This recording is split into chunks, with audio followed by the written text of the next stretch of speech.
ఈ లోకంలో బంధం కంటే బలమైనది ఏదీ లేదు. చిత్రం ఏమిటంటే మనిషిని బలహీనపరిచేది కూడా ఆ బంధమే. నిజాయితీతో చేసిన ఒక పనికి ఫలితం ఒకచోట లభించకపోవచ్చు, కానీ మరొక చోట ఇంతకన్నా మంచి ఫలితాన్ని కాలమే నిర్ణయిస్తుంది. ఆలస్యం చేస్తే సులభమైన పని కష్టం అవుతుంది, అలాగే కష్టమైన పని అసాధ్యంగా మారుతుంది.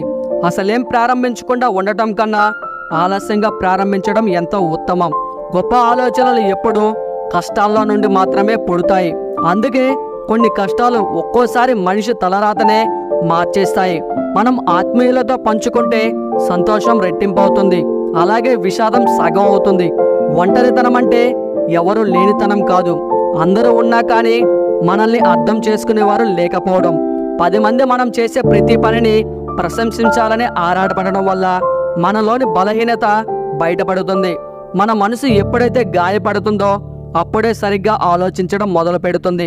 అందుకే గాయాల్ని, అవమానాలని జీవితాన్ని నిర్మించే పునాదులుగా భావించాలి.